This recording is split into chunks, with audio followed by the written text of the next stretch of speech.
All right, welcome back to Archaeology with Flint Dibble, and I am here with Professor Eric Cline from George Washington University, and it's a real pleasure to have him. He's giving guest lectures for my classes over Zoom when I was teaching at Dartmouth, and I've been reading his books, 1177 and after 1177, I guess over the last decade and a half since the first one came out, something like that.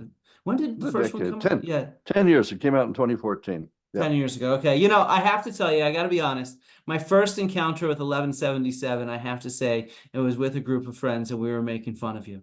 The reason why is on Princeton University Press's website, they had some sort of like a trailer for your book. And Oh, it yes. and it had this like over the top, it was like a movie trailer with like, destruction everywhere and like fire and it was just like, wait, what is this? Is this for a book or for a movie? So it was more the Yeah. trailer we were making fun of than anything else. We were in the Wiener Oh, Lab in Athens, and okay, good. yeah.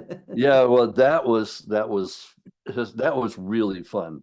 Yeah, we jumped the shark deliberately.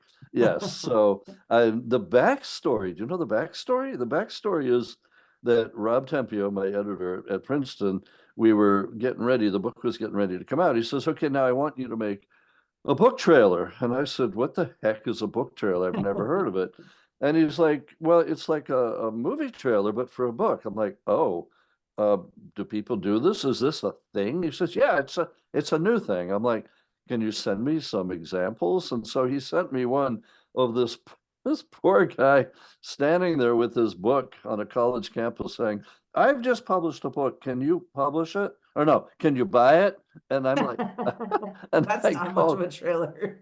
I know, not much of a trailer. And I called Rob and I said, "Rob, even I have my limits. No." And he's like, "No, no, no, that's not what we want to do." And he outlined it. And it turned out that I actually had a student who had come with us to Megiddo, right, my Hmm. backdrop here, as our videographer. Absolutely wonderful.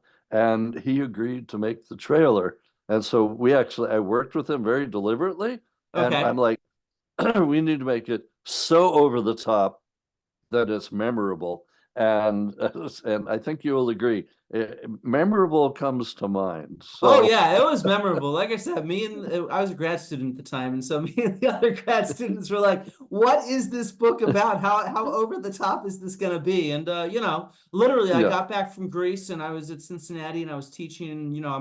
My PhD covered the end of the Bronze Age and into the Iron right. Age in the Greek world. So the first thing I did was I went to the library and I got a copy of your book to read it because that trailer was stuck in my head. And so See, yeah, it worked. It yeah, worked. exactly. Right.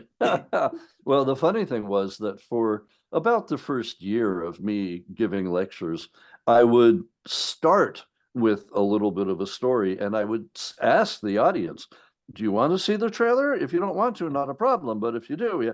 And so they'd always say, "Yes, yes." And so I would play it right there every time, ovation, every Huh. time, spontaneous applause. And then I'm like, "Well, thank you very much. Good night." Because I can't surpass that, But And then you just went home and yeah. exactly. We did a trailer as well for the new book, the sequel, but it's much more tame, shall we say. It's actually Okay. quite nice, almost soothing in a way. So, and I did hear, Rob did tell me that after the original one came out, that subsequent people, when they were signing book contracts with Princeton, they would say, "And I want a book trailer." They would put it into their contract. So anyway, I have no idea if it helped, the sales or not, but I do remember literally one guy posting somewhere, they jumped the shark, and Rob wrote back, "Yes, and we meant to." Yeah, exactly. I mean, look, I think that that's important. We need to use sort of these modern media techniques to get people to read, public scholarship. There's no Well, reason not to have an exciting title, not to have an exciting trailer, not to have some buzz and some promo. And you do that even with your title, very provocatively. You're like 1177. And I've heard people be like, well, oh, come on, this all happened in 1177. And you say very obviously in the book, no, it didn't, but it's a good way to frame it as a hinge. Right. But again, I take no credit for it and also bear no responsibility. That the title was not my idea. I Okay. actually I fought Rob the entire time I was writing it. I'm like, 1177 BC is not the year civilization collapsed. It took a century, right? It's a Mm-hmm. systems collapse. I said 1177 is the second time the Sea Peoples invade Egypt. That's what it is. And he's like, yeah. And he says, what do you want to call it? And I said, well, my original title had been Hammurabi Shoes, right? Because there's a section where they return the shoes given to Hammurabi. And he's like, no. And I said, well, life in 1200 BC is different from 1100 BC and very different from 1000 BC. And he's like, yeah, that's a good description, but it won't fit on the cover. Yeah. And so then he just said, look, 1177 is a benchmark, like 476 AD is for the Roman Empire, even though we know it didn't fall that year. That's what we teach the school kids. Mm-hmm. So, and he also said, trust me, numbers sell. You put a number in a title, the book is going to sell. I'm like, all right, all I've right. heard that for YouTube titles, so we got to get 1177 into the title of this video There you because go. I've heard the same thing that numbers and titles work really well, There and you so I go. don't know why it's weird, I but don't know why either. But so, for the sequel that just came out, I wanted to call it Phoenix from okay, darkness. Rise from the Yeah, Ashes. yeah, Phoenix from darkness to democracy, which I Okay. thought was accurate. And Rob said no. What do you mean no? I said, he says, you're dealing with the period after 1177 now, right? And I said, yeah. He said, so that's the title. I'm like, what's the title? He says, after 1177. I'm like, all right, and there we go. Yeah, I mean, once it was already 1177 and a bestseller and it has that brand, sticking to Yeah, that brand, I think makes a lot of sense. Plus, you get the number in the title again. this is true. And I do have to tell you, I've just agreed to write a third book in the unintended trilogy. So Uh-oh. there will be another one. Is this And after 1177? that's what I wanted. I said to Rob, can we call it after 11? He says, no, absolutely not. That's so but we're gonna do a number. Okay. It's gonna be called 776 BC. I wonder why. Yeah, exactly. For Title. everybody else, that's the start of the Olympics. And Right. of That's the course, first date of the yeah. Olympics. Exactly. And it's gonna go down through the death of Alexander the Great. Okay. This So makes another sense. 400 years. But the subtitle is The Clashing of Civilizations. Okay. Yeah, I Yeah. could see that. So, and it works, because we had the year it collapsed, we had the survival, now we've got the clashing. And it's because we've got the Persian Wars, we've got Neo-Assyria taking over the kingdom of Israel, Neo-Babylonia tossing out Judah, Peloponnesian Wars, Alexander the Great. It is the clashing of civilizations. So it's also going to play off of the article and book that Samuel Huntington wrote in Hmm. the 90s, Clash of Civilizations, right? And then I'm also taking a look at what his student Francis Fukuyama wrote on the end of history. Okay. So, we're going to go there. I right now I will say I'm sure there will not be a fourth one. I don't dare go into Rome. But who knows? Maybe we'll go backwards. Maybe we'll Yeah, have you could go before. backwards earlier in the Bronze Age, maybe. The Yeah, rise of, nah, Renfrew already had the emergence of civilization. I don't know. You'll come up with something clever before exactly. 1177. There we go. There we go. So I Before guess I guess a 1177. lot of 1177 was that before. So it'd have to be It like, was. yeah, Yeah, yeah. but it started at 15th century BC. So we could go back.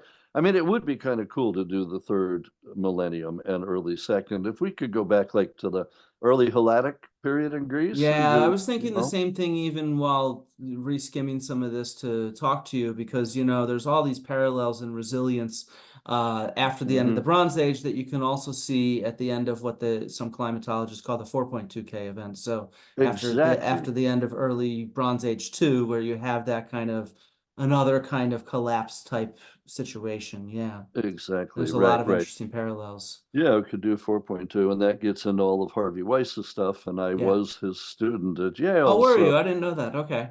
For my MA, yeah, I was in the Near Eastern department. I ended up Okay. writing my thesis. I wrote my thesis with Sarah Morris over in the classics, but Aha. Yeah. technically when I got to Yale, I was Harvey's student. So yeah. Okay. So, all right, I guess let's just start at the beginning. Why did you want to write about the end of the Bronze Age? What got you interested in that topic and it's such a different perspective than people often take because people usually focus on one of these cultures. You Yeah. specifically mishmashed all of the Eastern Mediterranean together, which makes a lot of sense. But what gave you the idea to do that at that particular moment in time in the early 21st century? Okay, so let's see. Well, first of all, I've always been interested in, I wouldn't call it breaking the barriers, but I always wanted to do both Greece and the entire Near East, including Egypt, because I liked them all. I loved them all. And I never understood why people study one culture or society in isolation when they had obviously been in contact Mhm. with others. So I may have been unduly influenced in graduate school because my roommate was in the School of Business and doing international relations, and I would introduce myself at parties at the business school parties. I would say I do IR, I do international relations 3,000 years ago, and they're like, oh, okay, we get what you do, so. But I always wanted to do, as I say, both Greece and the Near East. And most people either do Greece or they do Egypt or they do the Near East or whatever. And I thought, no, no, no, no, let's do it all. So, in part, that was then tailor-made for this book, where I try to Mhm. do exactly that and break down the artificial silos that we scholars are in. Um, Which, by but the way, I have to say, you do that very effectively in your scholarship as well. You have a lot of articles and chapters on straight up connections between these different cultures, whether it's trade goods or whether it's artistic, iconographic parallels or representations of different people. I remember reading mhm. a bunch of your articles on that for my comprehensive exams, for example. Right. Yeah. Oh, good. Obviously, you passed them, so good. I Yeah. barely, but they told me not to cite you, but Yeah, we're going to pass you even though you cited Yeah, blank. exactly. Right. Yeah, yeah, I see how it is. Right. Yeah, I've always been interested in that. And in fact, my dissertation, Sailing the Wine Dark Sea, was international trade in the late Bronze Age Yeah. Aegean. Right. And my first articles, I would always take like an object or a group of objects and then work out from that, Hmm. from the narrow to the broad. So I've always been interested in the interconnections. Hence the fact I wanted to call the book Hammurabi Shoes, because we know from a text at Mari from the 18th century that a pair of leather shoes from Crete was sent all the way to Hammurabi, the king of Babylon, the eye for an eye, tooth for a tooth guy. And it says, but he returned them. And I've always wondered why he returned them. I've got, They didn't uh, fit. they didn't. Yeah, I put a joke in my lecture. I'm like, did they not fit? Were they too last millennium? Were they, Yeah, exactly. So I've always been interested in those connections. But in terms of the book and why I chose to focus in on like the collapse, the end of the late Bronze Age, the brief answer was I didn't, as in it wasn't my idea. I Interesting. am Okay. I feel like I'm blaming everything on my editor Rob, right? The Clearly. trailer and the title and now, but it's true. Did he Rob write the came, book too? he was, yeah, he was the ghostwriter. Yeah, I Okay. just I I just lent my name to it. Yeah, Yeah. right. Exactly. No, I had pitched a book to Princeton about the interconnections in the late Bronze Age, and it got their attention enough that when Rob came down to Washington, D.C., this is back in 2007, and we went out to lunch. He said, so I saw, what you proposed about doing something, Mycenaeans, Minoans, Hittites, and all that. He said, what I really want is a book on the collapse of the Hmm. late Bronze Age, the end. Can you do that? And I'm like, sure, but any number of people could do that too. And in fact, I said, you guys already published a book on it. And he's like, yeah, we did. That's true. It was Robert Drew's The End of the Bronze Age, Of course. which Yeah. yeah, of course. It came out in 1993. Great book. I disagree with parts of it. He says infantry is what Yeah. ended it, and I'm like, not on its own, but so anyway, I said, you've already done it. He says, yeah, but that was 93. Now it's 2007. Haven't things changed? Haven't you found more? And I'm like, yeah, absolutely. He's like, okay, so let's write a new book on the end of the Bronze Age. And I said, no, I don't want to. He's like, wait, what? I'm like, I want to write about what collapsed. I don't want to write about the collapse. I want to write about, look at the Mycenaeans, look at the Hittites, look at the Assyrians, how cool they are, look at how they're interacting. And he's like, well, I want a book on the collapse. And he's like, all right, I'll make you a deal. He says, basically, you begin and end the book with the collapse, and you can talk about everything you want to do in the middle of the book. I'm like, Okay. deal. All right. And so that's how the book came to be. And I think it works very well because I was able to explore the world of archaeology Hmm. and explain how the Mycenaeans were discovered and talk about Schliemann, how the Minoans were discovered and talk about Sir Arthur Evans, and how the Hittites were discovered, and so on.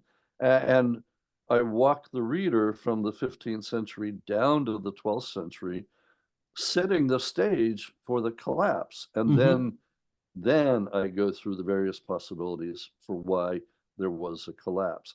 Now, what it means is that a number of readers out there who didn't understand the premise or don't, they're like, he spent almost the entire book talking about what came before and barely talked about the collapse. I'm like, I actually talk about the collapse a lot, but I've also set the scene so that Yeah. you understand why it was so important, and really only comparable to the fall of the Roman Empire. If I hadn't set the scene with the previous 300 years, you would have been like, yeah, okay, it collapsed. So what? I'm like, no, you have to understand this is why it's important. So anyway, I was very happy with it. Rob was happy with it. And most of the readers are happy with it, I think. What's the worst critique you've gotten? The worst critique is one that actually came very, very soon after publication on Amazon, where the guy said, Cline tries to please two different audiences and does not succeed with either. What were the two? What?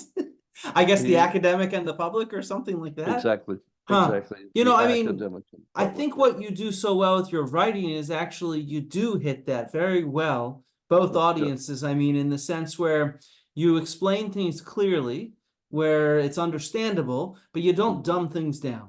And Right. even coming off where I just was on Joe Rogan talking to Graham Hancock, and I gave a talk at Newcastle about how to engage with the Mhm. public and talk about the pseudoscience and things like that. And that was kind of my key advice is, look, you want to get rid of all the jargon, you want to get rid of things that make it so you can be understandable to people, but you still want to acknowledge how complicated our Yeah, evidence is. You're not talking to young children, you're talking to adults here. And exactly. we need to treat them like adults or like there are students in our university classroom. We don't treat, university students like idiots. We don't dumb down when we teach. And so that's what we do when we talk to the public effectively as well.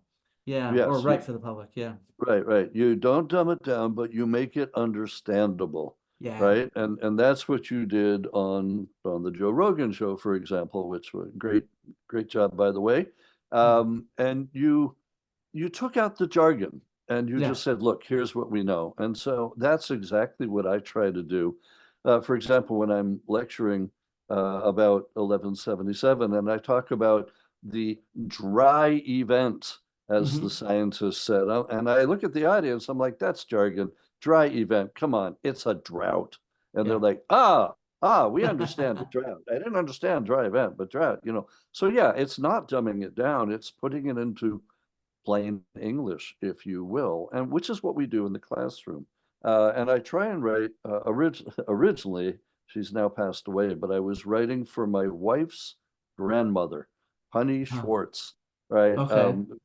Highly educated woman for her time, went to Northwestern when she was 15 years old in the 1920s, maintained an interest, loved archaeology, and would call me every time there was a documentary like I'd get a phone call late at night, because we're across the country, and she would say, Eric, they found the Ark of the Covenant. And I would say, again? And she's like, so, and she read everything I wrote. So I wrote it so that she would understand it. So an educated layperson is what I aim for. And the other thing that I do and that you do is we aim for transparency. So Mhm. like in the sequel, after 1177, at the very beginning, I say, I'm going to show you in this book what we know and how we know it. And Mhm. so, I'm at pains to say, in this inscription that Merneptah put up and so and so. But I also say, as so and so, and I name a scholar, at UCLA has said, so I'm like, this is not my idea. This is what so and so has said. What do you think of it? Give credit where credit's due. And the idea is that the reader will come away knowing where the information comes from Mhm. and also gets a glimpse of the scholarly world that lies behind it. Oh, Yeah. big fight over the Dark Age. Is it a Dark Age? Is it an Iron Age? And I'm like, well, so and so says this. And I have been accused of name dropping. I'm like, I'm not name dropping. I'm giving credit. So, Yeah, and I think that's important for people to realize. I've noticed like online, for some reason, everybody thinks that like what I talked about with the seeds on Joe Rogan was my idea.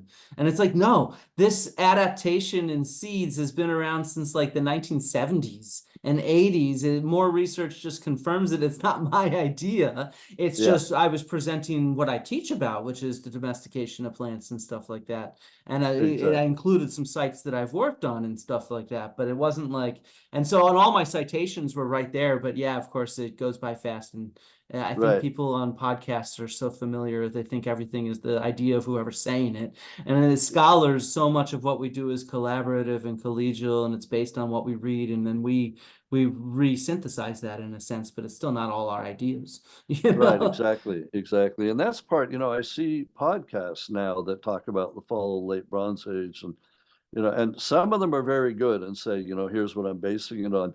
Others out there are presenting it as if it's their own idea. Yeah. And some of the listeners have no idea and they're writing, oh, this is great, you should publish this. And I'm watching it going, dude, that's my idea and I published it. And I don't see any credit for this. Yeah, I've actually So seen that since my Joe Rogan episode, people using my specific yes, arguments against Hancock that I came up with and I'm writing a book on now. And it's like they're presenting it as if it's theirs. And I'm like, hold on, I yeah. really think it's great that you're presenting this argument, but like, hello, you Yeah, know? yeah, and that's where we need to teach them. And to in their defense, many of them don't know that you're supposed to give credit. They're like, oh, yeah, I'll just do it. And I'm like, no, no, no. At the very least, you need to put acknowledgments, and because we're out there going, hello, it's mine.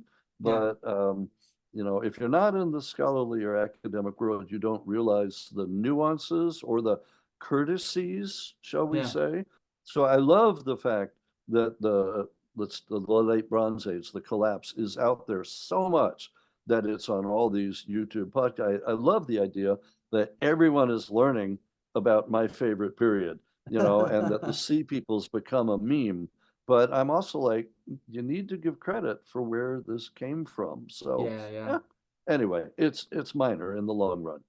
Yeah, as long as good information is getting out there that Yeah, teaches people to think more in a more nuanced way about the world around them, that's a good thing.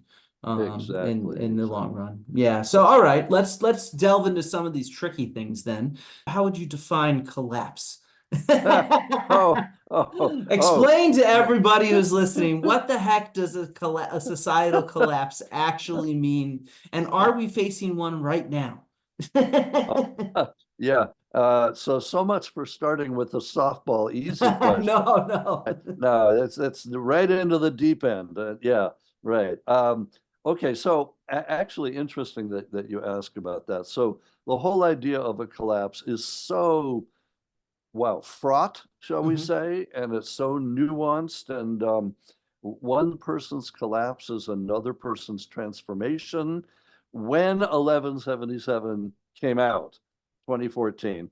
there were a fair number of people that are saying, look, it doesn't collapse, it transforms and all of that. And so I actually addressed that in the sequel, Hmm. because I really say it depends on where you look as to whether this transforms or collapses, or if it's resilient or whatever, something like that.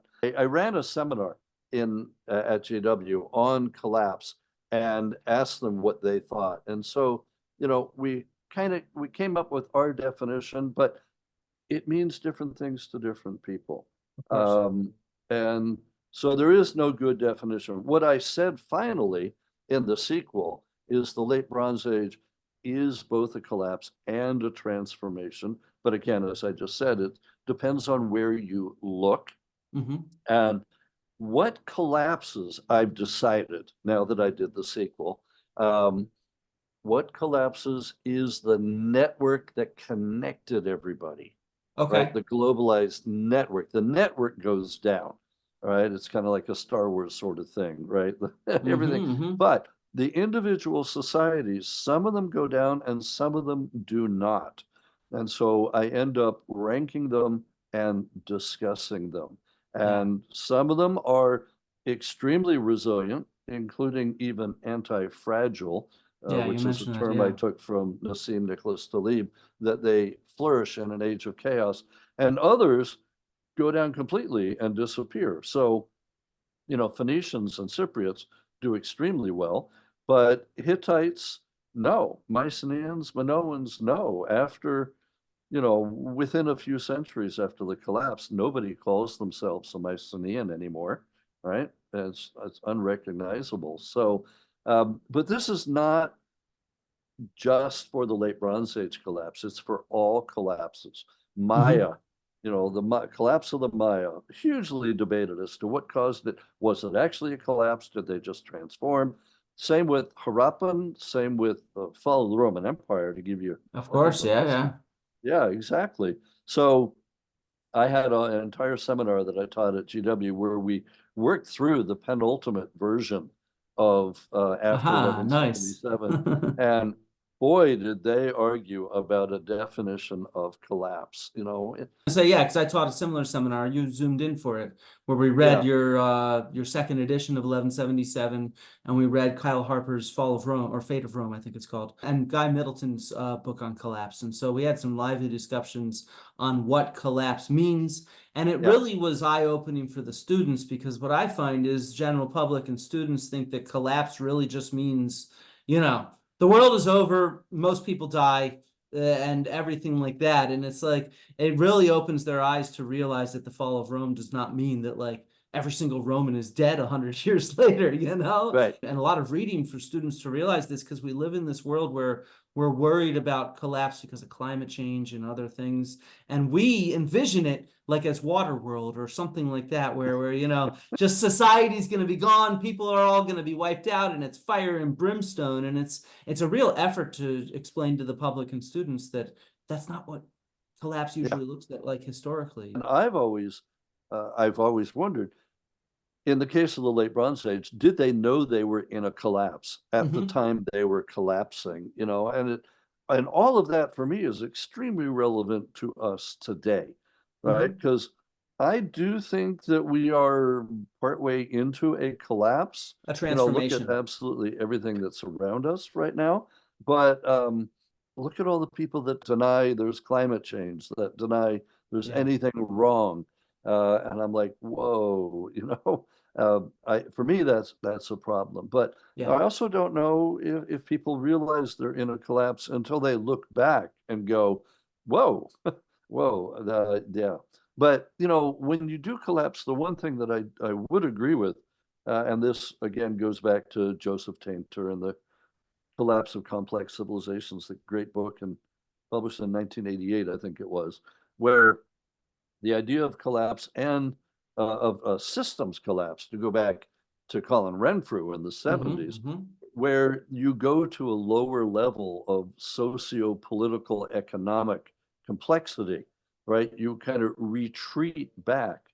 And that is exactly what we see in Greece, for example, with the Mycenaeans, that immediately after the collapse, I think you would agree, they go to a lower level, at least temporarily, of social, Yeah, political. I mean, so I've had arguments with this with Andonis Koutsonas. He was one of my PhD supervisors at Mm-hmm. Cincinnati, but now he's at NYU, and so he's written some articles trying to explain Yep. that the Greek Dark Age should not be called the Dark Age; we should be calling it the Early Iron Age. And Which I agree with. I which I agree. agree with overall. But at the same time, so all right, you can look at collapse in so many different ways, or socioeconomic complexity in so many different ways. But like, it's for me, I study food. I sort of look at like, well, what's the diet like in these different periods? And geez, you can see more evidence of malnutrition in people's teeth during the early Iron Age than in the late Bronze Age or in the succeeding Archaic and Classical period. You can do isotope studies on their bones, and you see that people have less animal protein in their diet on average than earlier and later. Well, what does it look like for most people? Well, Mm-hmm. it looks like people are living a poorer existence, if you see what I mean. They don't have access to the same kind of calories and nutrients that they had in these other periods of time. And so that strikes me as maybe not a dark age, but as certainly a period where life is harder. Let's say, Mm-hmm. yeah. If you just look at the palaces, well, to me, that's just the elites, right? And so Right. what I want to see is how do everyday people, how does everybody else experience this sort of changing society, if you see what I mean? These transformations or collapses or whatever you want to call them. Yeah. Right. And absolutely. And that's the data that you're studying is crucial to answering all of these questions because and I do say this in at the beginning of the new sequel, in which you are cited and your work is cited also, I You hasten to do. add. Yes, yes. Um, that we have a difference in information. We have Mhm. tons of information for the top 1%, for the elite in many cases, like with the Assyrians and Babylonians and Egyptians, because the elite are leaving us the inscriptions. Whether we can believe it or not, we don't know. But in Assyria, the king tells us what he does every year. Over in Greece, especially when linear B stops being used, we don't have any evidence for things like that. Yeah. So we need to look at what archaeology tells us, the changes in burial customs, the isotope analysis from the dental remains, and Hmm. all of that. And that's where your work comes in. And frankly, all of the dirt archaeologists that are out excavating the sites that nobody's ever heard of and yet Uh-huh. are incredibly important, right? Not everyone can dig at Mycenae, Yeah, but I have though, but it's not my you main have site. Yeah. exactly right, right, right. But the sites from which, like your data about cows versus sheep and goat, Hmm. that's where the information comes from. So there's your studies in Greece, and there are other studies similar in Turkey. Yeah, Sarah Yeah, Adcock, you cite her as well. Yeah. Yeah, she's done good exactly. stuff. I need to talk with her more because our stuff relates very, very closely with these shifts that we see. This is where you misrepresent me slightly. Oh, oh, what do No, I no, it's do? fine. It was just a small little thing where you took what I Yeah. said at Nicoria, where this is so minor, nobody's gonna care. But whatever. You took what me and Dan Fallu published at Yes. Nicoria, where the earlier scholars suggested that it became a beef ranching economy. So the Right. reason why there's more cattle there is just because of the soil conditions. So it's Right. just due to Right. the taphonomy. But then I updated Uh-huh. it with the publication I did with Martin Finet, and we're actually getting similar stuff to what Sarah Adcock has, where we see this sort of shift towards more goats, and Yes. particularly in the east where it's drier. And so it seems to be this adaptation to climate change. In a sense, which I think is absolutely fascinating, where you see people adapting to this drier climate at the time. Cool. And it takes them hundreds of years. In some places it Right. goes a little faster, but Right. around throughout the entire region, it takes several hundred years for everybody to catch up to this changing climate, if you see what I Okay, mean. right, exactly. So Nicoria, yes, is because just of the preservation in the soil, Yeah, right? Right, yeah. exactly. Yeah, I think I knew that, but maybe I didn't make it clear. Right. But the whole idea of shifting from cattle to sheep and goat or vice versa, you've pretty much changed our thinking about that, right? Between you and Sarah Adcock and your Yeah, son. one of the big things that I was struck with, actually, it's where I met Harvey Weiss and Martin Finet and others, is I went Mhm. to this conference in Messenia, in Greece on Hmm. climate change. And it was just this huge conference. There were hundreds of climatologists and archaeologists there, and we broke up into different groups. And out of it came this article that we published on the Peloponnese and climate change over Hmm. the Yes. millennia. But what was fascinating about it for me was learning about how we can understand climate change, right? Hmm. And the kind of proxies that we use like speleothems in caves, stalactites and stalagmites, and they do oxygen isotopes, and that gives them a sense of drier versus wetter climate regimes. But what they Hmm. can't do is they can't tell you how many millimeters of rainfall that equates to, right? Hmm. And so Hmm. just because it's drier, how much drier is this is one of the big questions that still needs to be asked all the time. And so Hmm. is it dry enough that it's actually impacting something like agriculture? And so that's what me and Martin set out to Hmm. kind of test and to Right. say, well, if it's dry enough that it's impacting, food production, then we should see at least eventually people respond. And so Hmm. that's what Hmm. we saw. We saw in the drier areas people responding to the drying of the climate, if you see what I mean. Hmm. But in the wetter Hmm. areas, they didn't need to respond. And Right. so, so in Western Greece, they didn't have to shift to goats, while in Eastern Greece and Crete, they did.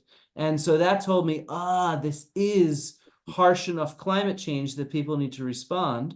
And at the Hmm. same time, it shows you the resilience and adaptation of these people. They're able to actually recognize that they need to change their ways of producing Hmm. food to adapt. And it takes them a long time. They don't have science like we have today saying, hey, there's this much change in rainfall and this change in temperature. We can see this immediately and predict it into the future. They didn't have that ability to do that. It's just remarkable that they were able to do that. Right. And yeah, yeah. But you were also able to show that there were differences in the regions within the same Yeah, country, right? yeah. Eastern versus Western. Right. Right. Yeah, that's fascinating. Well, so it sounds like we were almost on the same I time think we frame. are. Yeah, yeah, yeah. No, it was such a Yeah. little tiny, you said like one little word wrong. You said Oh like yeah, yeah. nothing No, I'm not. changed. I'm not worried about that. That's good. I'll fix that for the No, revised version. no. But no, no. I was thinking along other lines, but What do you related mean? because, well, I met Martin Hmm. Finet at a conference. It's like we're living parallel lives here. I met Martin at a conference in 2014 that Jan Driessen had arranged in Belgium. That's about when I met him. Yeah. Jan had asked me to give one of the main lectures on 1177, and the rest of the room was a combination of archaeologists and climate scientists, right? Or earth sciences, Okay. and I met Martin there, and I met like Noah Robertson and various others, Yeah, I met Noel at and other companies. Elko was there also, and Bernard Weiniger, yeah, Elko Rolling, and I suddenly realized that we were working on parallel tracks, that we were both studying the time period of the late Bronze Age collapse, but I was looking at it from archaeology, and Hmm. they were looking at it from climate science. And so, I mean, this is the brilliance of these types of conferences. Yes, the papers are important, but what is even more important is what's talked about at lunch and at dinner and the relationships that are formed going Yeah. forward, right? The networking, the social networking. And so when I got back, I wrote to all of them and I said, it's obvious to me that I have missed an entire set of articles that never occurred to me to look for because I didn't know. I need to look at journals like Geosciences, Yeah. all of those. And so I wrote to everybody I just met and I said, send me everything you've published that has to, and all of a sudden in come, 20, 30, 40, 50 more articles, all relevant that I hadn't even known about, mea culpa, but talk about, I may do both Greece and the ancient Near East, but I don't do archaeology and earth sciences. Who knew? Well, now I know. And so I got in contact with all of them. And that was when I already, by 2015, started pestering Rob, the editor, saying, For the I need to updated put out, edition. I need a revised edition. There is so much more. And then lo and behold, tons of stuff started appearing. Hmm. Martin Finet started publishing, especially with his colleague, Erico Viberg. Yeah, yeah. Erica Weiberg. Yeah, exactly. The two of them started publishing, and then everyone else also. just the amount of data that appeared from 2014 on is just amazing. Yeah. I don't think it has anything to do with the fact that my book came out. I think it's one of these coincidences, but there's so much data. And then I realized going backwards that I had missed stuff that was like for Egypt and its participation in the dry event, the drought. And so in the end, when I persuaded Rob and we put out a revised edition of the original 1177, which came out during the pandemic in Yeah. 2021. And I got to teach with it for my Dartmouth class. Yeah. Yes, exactly. When Yeah. I zoomed into your class, right? I had to split the final chapter into two because there was so much new data, So this right? leads me to another question I wanted to ask you. So, between these two editions, the first edition, your large explanation for this collapse was this kind of perfect storm, where it was Yeah. a series of different, not catastrophes, that's the wrong word, but a series of different Calamities. calamities, processes, social processes in some cases, other Uh, things that sort of created, yeah. As my kids would say, it was a series of unfortunate events. There you go, a series of Le- unfortunate events that Lemony led snickets, yes. that led to this situation. But in the second edition, you really highlighted so much more climate change that at least me and my class, we thought that you'd sort of come around to thinking of climate change as one of the more larger culprits and Yeah. explanations for this. So what are Yes. your thoughts on that? Do you still see that as one of the major precipitating factors, or is it still mostly a perfect storm with a series of different relevant ones? I love that you just said looking at climate change as a major precipitating factor. Yeah, I'm there like, you go. good, Yeah. good, Lack of good. precipitation factor, actually. Exactly, Yeah. right, right. Well, and I will not rain on your parade. Oh So, no. so yeah, what happened is because there was so much data, I was persuaded. But let me take a step back. In the first original version in 2014, I was trying to be even-handed. I was Okay. trying to be objective. I was trying to be, I don't know, an objective scientist and keep my own personal beliefs out of it. And so I was like, yes, it's a perfect storm, but I don't know which stressor, which driver is more important than the others. So let's just say they're all equal, and together they formed this perfect storm. When it came time to write the revised edition and the amount of data that had just come cascading down so that it was literally a cascading failure I was looking at, I said, look, I can't be objective anymore. And I said this in the sequel at the end.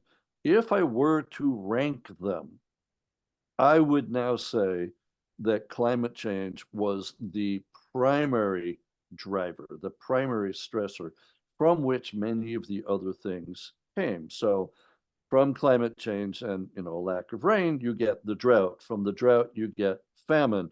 From the famine, you get migration and death. From migration, you get invaders. And I was at pains to say that type of linear progression had been suggested previously by other archaeologists. And I'm like, it's even though it looks so, it's not that linear. It's all messy. It's all happening Yeah. at the same time.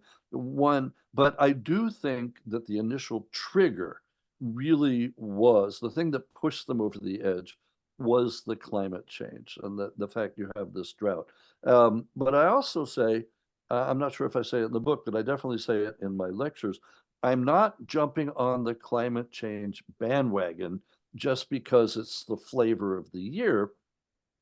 Um, but I really do think it is one of the factors. And it's not unique. You mentioned earlier the same thing had happened 1,000 years previously at what's called the 4.2 KYA, right? The end of the early Bronze Age, which Yeah. impacted the Akkadian Empire and the Harappan Empire and all of those. And Harvey Weiss now thinks he's found it on all 7 continents, that you've got this literally a worldwide drought. I don't think we're quite as widespread 1,000 years later at the 3.2 KYA, but we've got it certainly from in modern terms, from Italy on the west all the way to Iran and Afghanistan on the east, and from Turkey down to Egypt. There's one map that David Kanievsky published. He's this Yeah, researcher no, from I met him France. at that conference. Exactly. Yeah. He and his team have been doing absolutely wonderful work. In 2019, he published a map which has little red dots everywhere where a site has produced Yeah, I've evidence read that article. Yeah, yeah. for a draft. Exactly. So, and it's from, as you mentioned earlier, some of the evidence is from stalagmites in caves, like Martin has looked at. Others is lake sediments, like Robertson has looked at. Other is just your straightforward palynology, the pollen analysis, and so on. But this map, you can see it was a huge area that was impacted at 3.2, Yeah. 1200 BC. And so, yeah, so I say I'm not just jumping on the bandwagon. I'm saying it really is a thing. And the difference is that now we have the technology and the science to actually figure it out.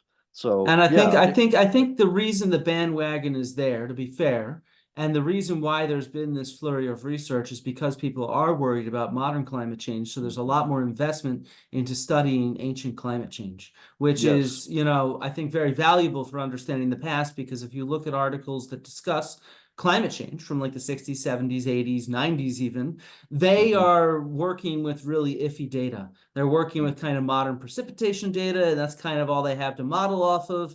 And now we actually have all these proxy evidence, whether it's stalactites, stalagmites, lake sediments, underwater sediments, pollen, etc., where we can actually really reconstruct these past environments on a different resolution, on a reasonably high resolution. And Yeah, so exactly. it gives us that ability to now start locking in how does climate change actually relate to cultural changes in the past, to economic changes, to political changes, and et cetera, so on and so forth. And, you know, I mean, I fully agree with you. That's what me and Martin were trying to make the case of in our article, was that, look, there is all this evidence for climate change. We have all this evidence for social change. And then we can actually start looking at the agricultural economy, which is right in between those two, and then start saying, hey, that's the middle ground where we can understand the direct impact of climate change on the economy, which then, of course, impacts the political economy, if you see what I mean. And the Yeah. beautiful thing about all that, and absolutely 100% agree with you. The beautiful thing is, because we're looking in hindsight, we also are able to then see what happened next as Yeah. a result of that, which, today we're like in the moments and we don't know what the future holds. But here we have the ability to see everything from before, during, and after. Yeah. And this is what I say to these skeptics that sometimes appear on Twitter/X or Facebook or whatever. How do you know? Were you alive back then? You weren't alive back then. You don't know that. I'm like, no, but we have things that were alive back then that can tell us this, like the plants and the trees. And like, so, smarty pants. Yeah, we do have it. Right. So I would agree, though, that our interest in what's happening today has driven the money that helps us look at what happened back then. And I think there's a feedback loop, because what we have found from studying back then can help us today, including things like how did they react? If they knew Yeah. they were going down. And again, I'm always wondering, did they actually know if they were collapsing? Well, we've got one study that Israel Finkelstein's team did. I think it involved Daphne Lungut as well. I'm pretty sure it did, where they found that the Egyptians had been crossbreeding their cattle at that time. So they had been taking their regular cattle and crossbreeding with Zebu or Zebu cattle, which are better in arid environments. Yeah, And exactly. They're tri-adapted. yeah, they were trying to adapt that. And they were also like overplanting in northern Canaan to get more and more grain. And I think that that is a very good example of them being aware that there's a problem and trying to mitigate, right? Just like we do today, right? Risk and mitigation and all that. And That is, in fact, in the last chapter of my sequel. The first 5 chapters of this new book after 1177, it's a history book. You read it. It's a history book with archaeology, right? Mm-hmm. It's geographical. So, Egypt and southern Levant, Assyria and Babylonia. Here's what happened in the 400 years after the collapse. I save the analyses for the very last chapter, but that's where I bring in things like definitions from the Yeah. IPCC, right? Intergovernmental Panel on Climate Change, IPCC. This is how they define transformation. This is how they define coping. This is how they define adaptation. And then the catch-all, here's the definition for resilience, right? Mm-hmm. With not And a just lot them, of but resilience everybody else. theory as well. Yeah. Totally. Yeah. Bring in the resilience theory because, just as we mentioned, I'm trying to make it relevant to today. This is Mm-hmm. not just what happened 3,000 years ago, but this is what happened 3,000 years ago. And here's why we should care today, right? So why should we care? Well, first of all, how much time do you have? Do you need to go in 2 minutes or do you need to go? I have the rest of the day. So, Oh, all right. Well, we're going for the next 6 hours then. we're not doing a four. What you were on Rogan for Four what, and a four and a half half hours? hours. Yeah, we're not doing that. No, no, no. Yeah, Okay, wait a no. second. So let's think for a second about this kind of response, this that you wrote Right, about in after 1177. We got to plug your book, Eric, okay? right. You know, Plug the book. so Right, you gotta go buy it after 1177 so you can see what happened, but a little preview. So what's the difference in different responses by these different right. cultures and societies? What do you see going on? And why should we care? And why should Yeah, we care? Yeah, well, exactly. Last question first. Why should we care?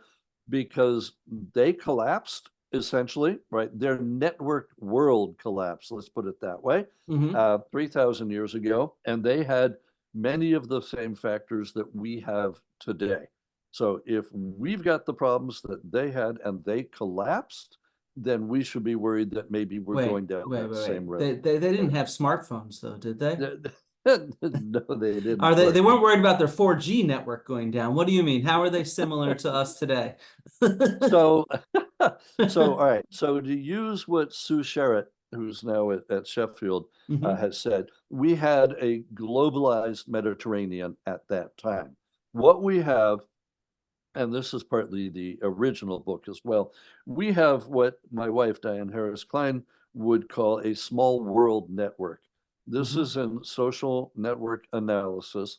And a small world network is when you have a group of people or things or societies interacting, and none of them are more than 3 hops away from any others. So, even if the Mycenaeans are not directly in contact with the Assyrians, for example, they are in contact with the Hittites, and the Hittites are in contact with the Assyrians. So that would be 1, 2 hops away. In the late Bronze Age, in between 1500 and 1200, our group of what I call the G8, Mycenaeans, Minoans, Hittites, Assyrians, Babylonians, Cypriots, Egyptians, Canaanites. None of them are more than 3 hops away from any of the others. If you have that, that's what's called a small world network. If the Mhm. number of hops is less than 3. In modern terms, think of Kevin Bacon on That's all what I the was thinking. The movies. 6 steps to Kevin Bacon. Yeah. Exactly, Six, yeah, and Kevin, right. Which movies has he been in with which people? It's the exact same idea. All right, so why does that matter? Because there are not that many times in human history that we can actually see that there's a small world network in action. Us today, obviously, yes, Yeah. is one of them, With right? just the UN, yeah. And exactly, and them back then, Hmm. just before 1200, in our globalized network from Italy to Afghanistan in modern terms. Hmm. So we have the same sort of thing. All right, that network, that small world network, that's what collapses after 1200. That you sever the ties, right?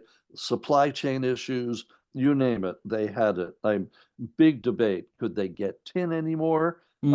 In which case it's a problem making Because bronze. tin, for everybody knowing, tin is very scarce. Copper's Right. much more common, but tin, you have to go as far as Afghanistan or Britain and Cornwall or places far Exactly. away to get tin into the Mediterranean. Yeah. Exactly. And the tin for the people in the Mediterranean, yes, it might have come from Cornwall, I don't think it was that often. More probably Central Asia, right? Yeah. Afghanistan and all the other stands up there. And yeah, if you cut the trade routes because you've got problems, then you're into supply chain issues, just like we had during the pandemic.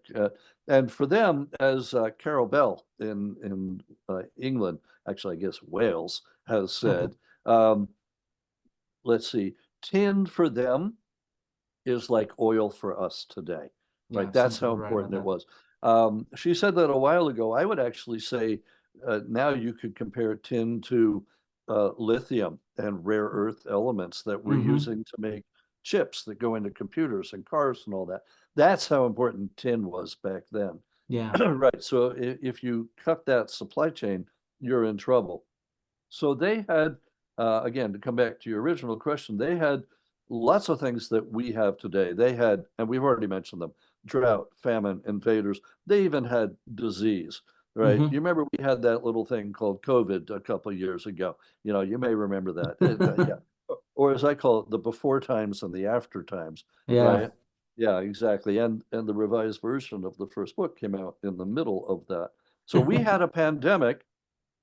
They had disease back then as well. And actually, this was not something I had said in the original version of the book. I had mentioned there's probably disease, but we don't really have that. And an alert reader said, I've been working on this. Here's my data.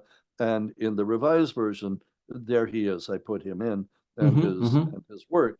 And still don't quite have the smoking gun, but we're getting closer.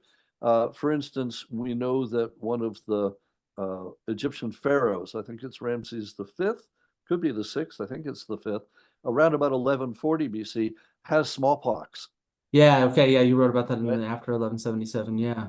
And Exactly. I think there's a now an example of plague not too far away.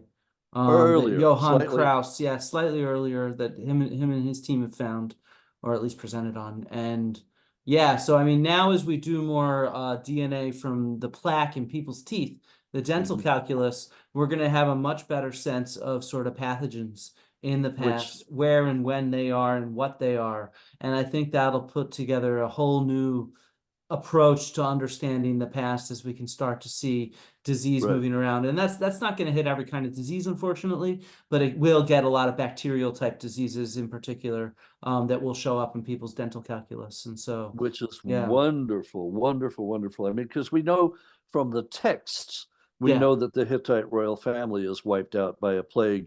Shuppiluliuma the first dies, but that's like 1344. That's, a century and a half earlier. So if we can have these new advances, and this is where we really are living in an exciting age. This is what some are calling the third wave of archaeology. This is the exact life sciences, like as Israel Hmm. Finkelstein has called it. And you're right, with all the isotope analysis and the DNA and palynology and all that, we're into a new era where Hmm. the sciences are coming into play. And with Johann Krauss and Philip Stockhammer and David Reich and all the, with the DNA, very exciting time. And I think we're going to find all sorts of things from your work and others' work that are going to really reveal what was going on back then to an extent that we didn't know before. I mean, I feel very sorry for Reese Carpenter, right? Right. Right. Teaching at Bryn Mawr in the 60s and the decline of Mycenaean civilization. He was sure it was caused by a drought, but Hmm. he didn't have the hard data. He had some I was migratory. thinking about some of his articles when I said that the type of evidence to talk about climate change in the 60s and 70s was just, you can't really do it. You don't have that direct evidence, if you see what I mean. Exactly. And And so his now we have that, or we're starting to get that, I should We're say. starting to have it. Yeah. And Yeah. his ideas came ebbed and flowed over the years. Some people picked it up, otherwise it was forgotten. But I'm sure wherever he is now, Reese Carpenter is like, yeah, go hard data, right? Climate change. Yeah. So I mean, and this is where I'm on the sidelines at this point. I mean, I'm a dirt archaeologist. I go out and dig stuff, right? And then I say, hey, Flint, come on in. We got a skeleton here. Can you take a look at it? Whatever. Where I'm waiting for the hard scientists to come in Yeah. and basically tell me what I just found, in that skeleton, in that, wow, we looked at the teeth. But there I'm always also vaguely amused. Sometimes we have like DNA from the 4 infants found under the floors at Ashkelon, where the DNA says, well, they're approximately 40% local Canaanite and 60% other.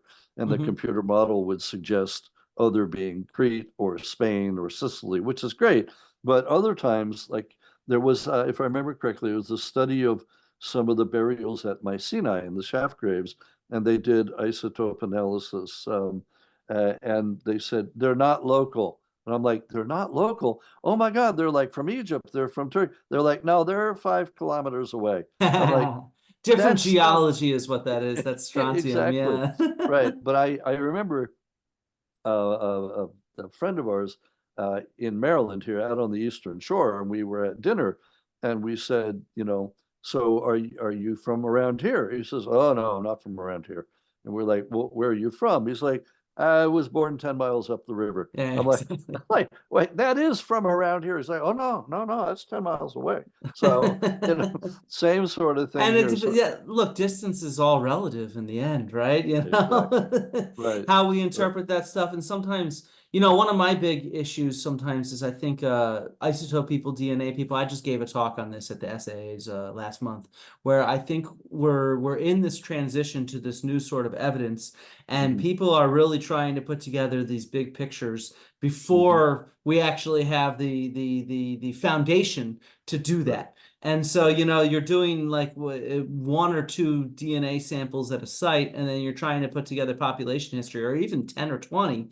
And it's just like, yes, you're sort of capturing the ancestors of these people that you're getting their DNA from, but you're only capturing a fragment of each of their ancestors, half of Right. their parents, a quarter of the grandparents, an eighth Right. of their great grandparents, and so on and so forth. And so, I still think there's a lot more filling in of the gaps to get this Oh yeah. foundation together Oh that yeah. is needed. And I sort of show this with some of my isotope studies where, people, they put together these animal husbandry regimes from just a few animals at a site. And what Mhm. I'm doing when I do 50 at a site is actually the diversity of animal management strategies is enormous. You need a Mhm. huge sample size to Yeah. really put together a pattern.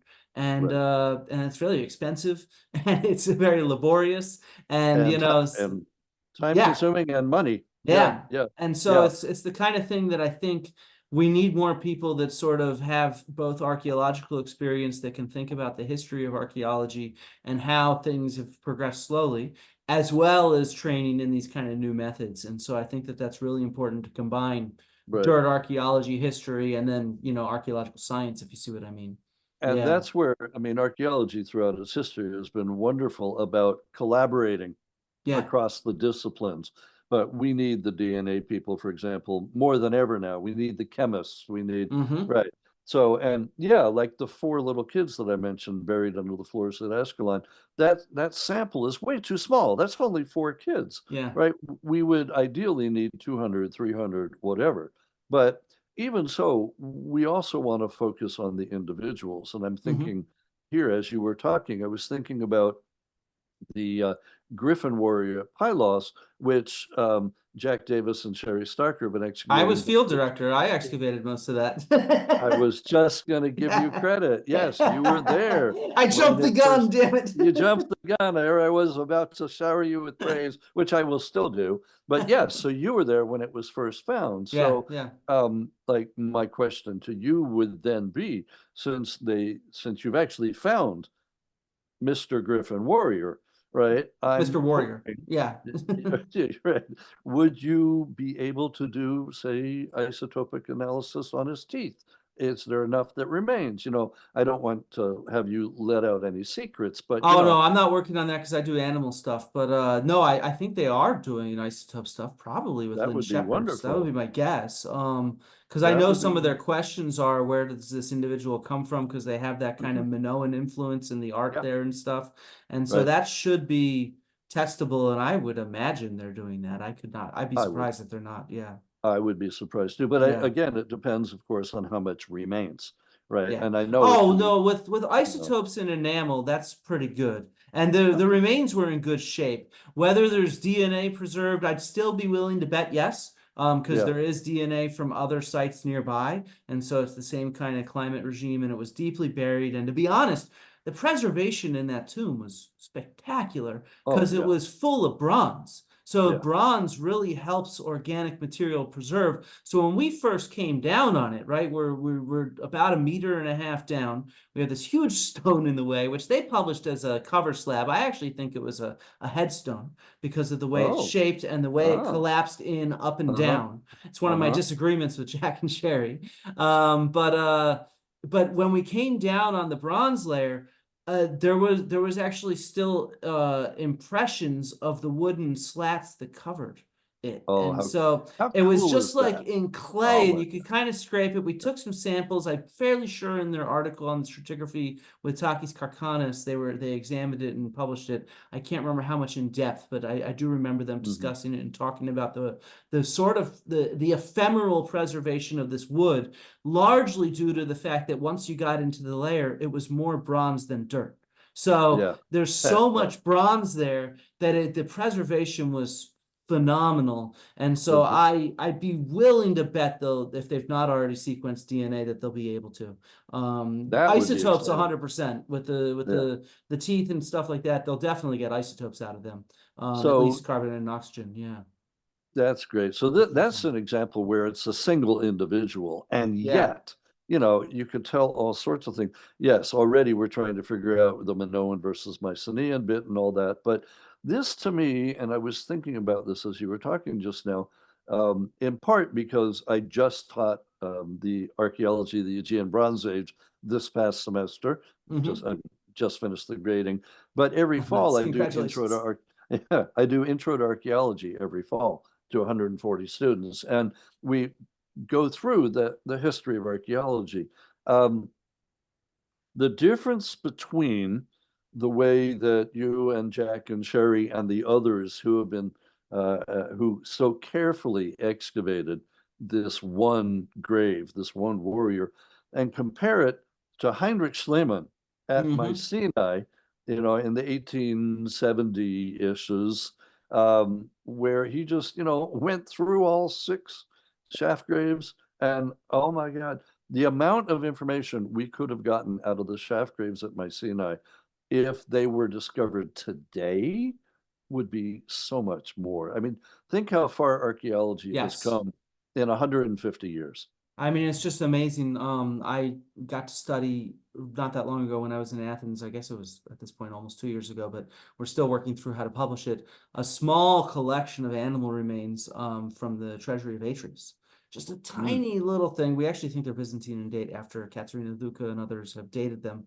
But it's just like that's all that's preserved from that early excavation. The amount of stuff that we're missing from the early clearing of Mycenae, the treasury of Atreus, the yeah. Acropolis, all these major sites that we think of and teach today, we actually soon are going to have a very impoverished picture of some of these major sites compared to some of these other sites that nobody knows about. I'm Mhm. always up talking about like Azoria, because at Azoria, like Donald Haggis, he specifically went in there with the goal with Margie Scarry and Lynn Snyder to actually recover as much organic material as possible. So we have, thousands of flotation samples filled with seeds and bones from rodents and birds to, Mhm. olive and grape and weeds and things like that. And Mhm. so it's like the precision of questions we can answer is just Right. unparalleled, and especially now that we're doing, isotopes and DNA and all that stuff just chucked, Yeah. Yeah. 150 years ago. And so, yeah, it's just amazing what we can do now compared to then. And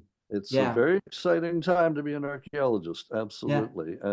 And then the challenge to bring all of this full circle as we wrap up, the challenge is going to be not only publishing it in scientific journals, but then bringing that new knowledge to the general public yeah. in ways that can be understood and relevant and can help inform how we go forward into the future.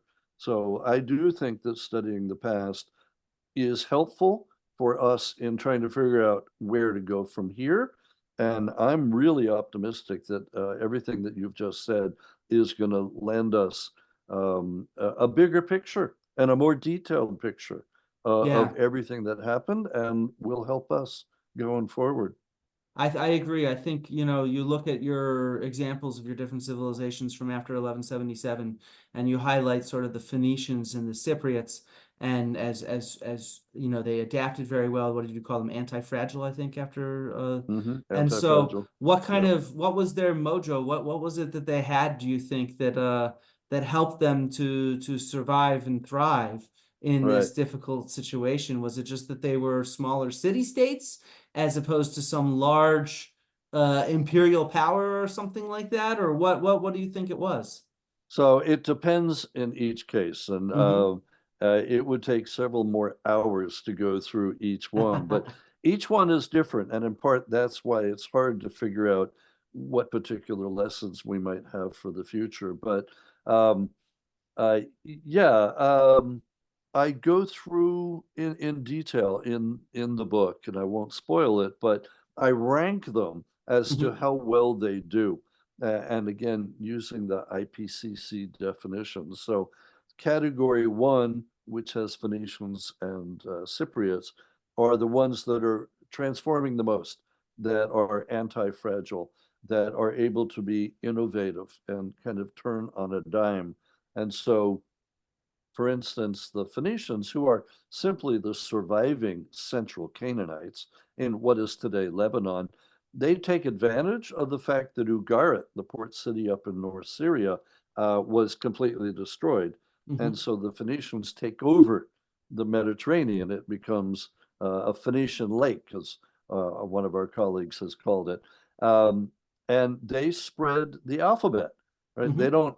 They don't invent the alphabet, they standardize it, but then they spread it. Same thing with purple dye. They standardized the manufacture of purple dye, which had already been known in the Bronze Age Aegean, et cetera, but they standardize it and they spread it. And of course, bear in mind, they didn't call themselves Phoenicians. That's our name for them, right? Yeah. Just like the Sea Peoples didn't call themselves Sea Peoples. Right. It's Herodotus and the later Greeks that talk about the Phoenicians. They would have said, I'm from Sidon, I'm from Tyre, I'm from Byblos, Mm-hmm. I'm from Beirut. Right. So they're anti-fragile, they transform, they are inventive. Similarly, the Cypriots, they seem to be at the forefront, or so I argue in my book, using data from other scholars and acknowledged. They make the transition from bronze to iron. They seem to be at the forefront of this new technology and send, bimetallic knives where the blade is iron, but the rivets and the hilt are still bronze. Huh. And they send them to places like Paraty, Mm-hmm. yeah, Mm-hmm. on the mainland of Greece. But they also send them to southern Levant, to Canaan. And it looks like they send the technology along with the actual weapons and tools. So you can see area after area where they're like, oh, we can do that. And we have iron ore. So you can watch the procession. So I gave the Cypriots and the Phoenicians full credit and put them at the top of my list.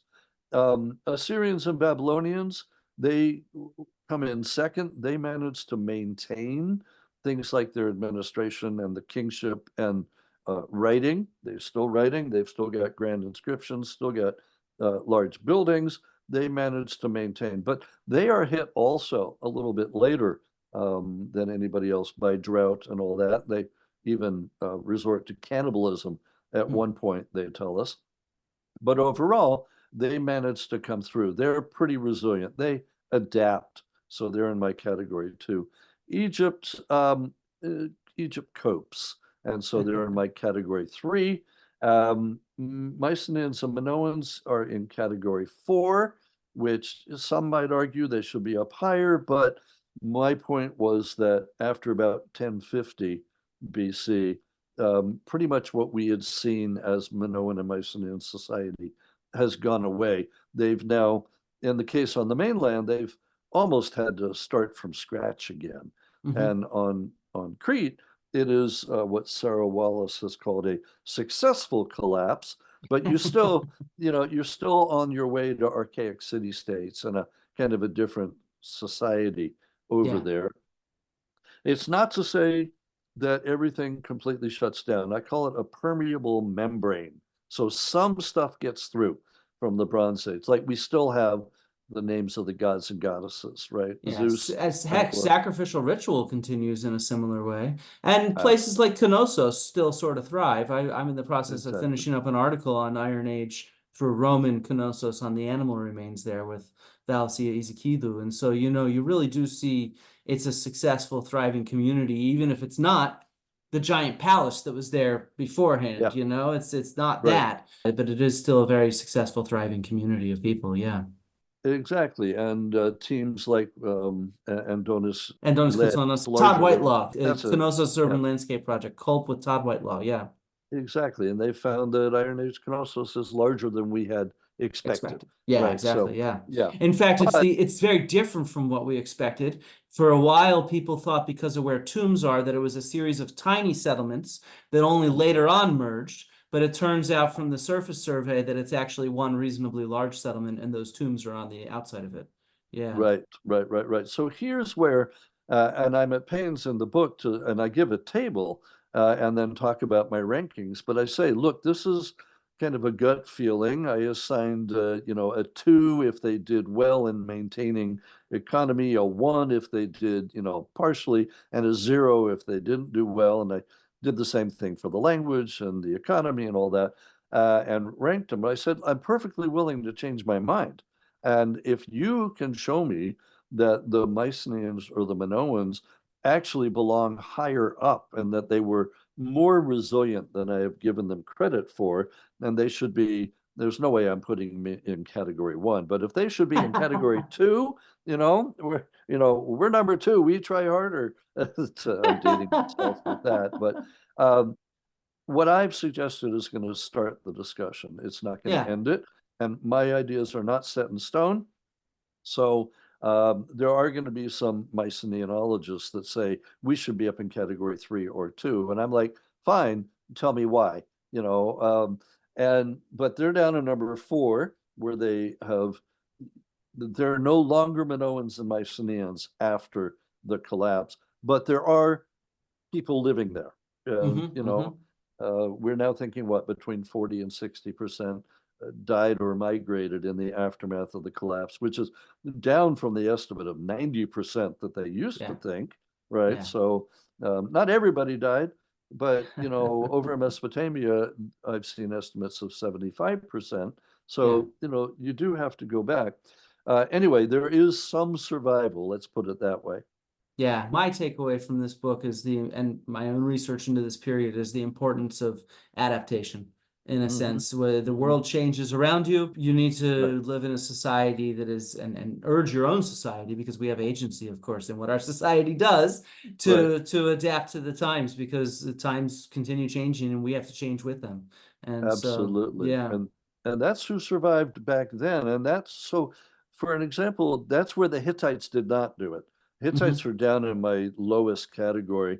And I'm basically telling people in lectures now, don't be a Hittite, right? Because they didn't transform. The central economy went away, the central administration went away, and they're overtaken by like the Phrygians over in the west and the Urartians in the east.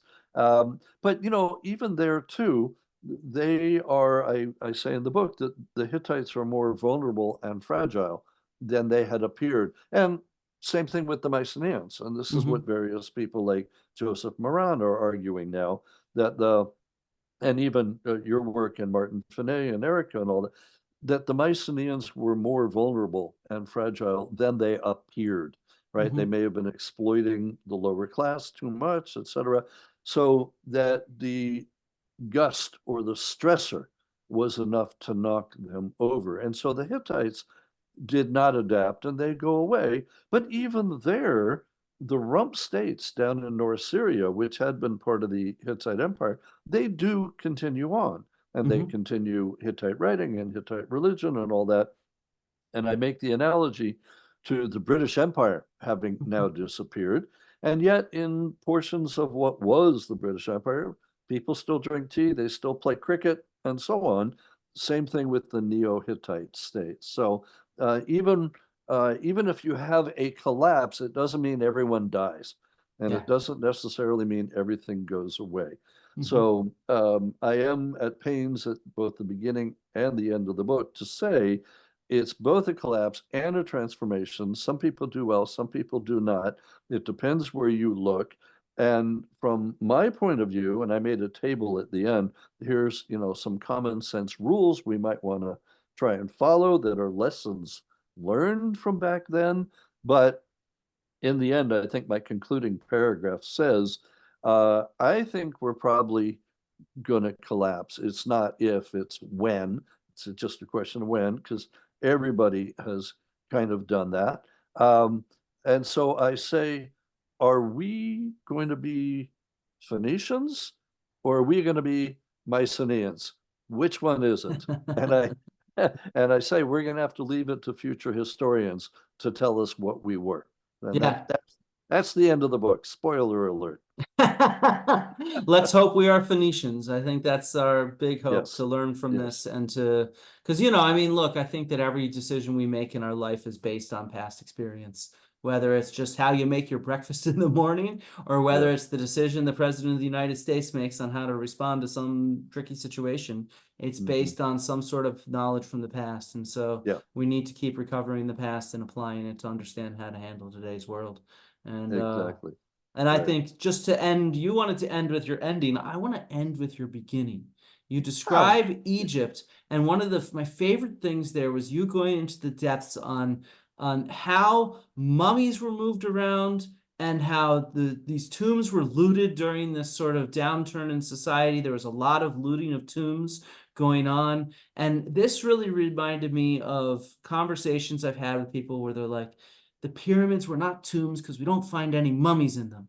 And it's like, I just want to send them to your chapter one. Read chapter one now of after 1177, and you can understand the formation of the archaeological record, how the mhm. Egyptians constantly were dealing with tomb robbers, moving the pharaoh's mummies from tomb to different places to protect them, how several of them were very damaged and destroyed. And Mhm. it was really, really cool. I'd not actually learned about that in school anywhere. And so to read through that, it was like, I had no Yeah. idea we had so much documentation on Right. this sort of tomb robbing and mummy moving. Yeah. Right. Right. And that's where the transparency comes in because I really wanted to say not just, hey, this is the situation in this tomb we found 10 pharaohs and how did they get there? I'm like, here's how we know how they got there because we've got the written records from the Egyptians who moved them. So Yeah. yeah, I thought, and I'm glad to hear you say that, I thought the readers would be really interested to know,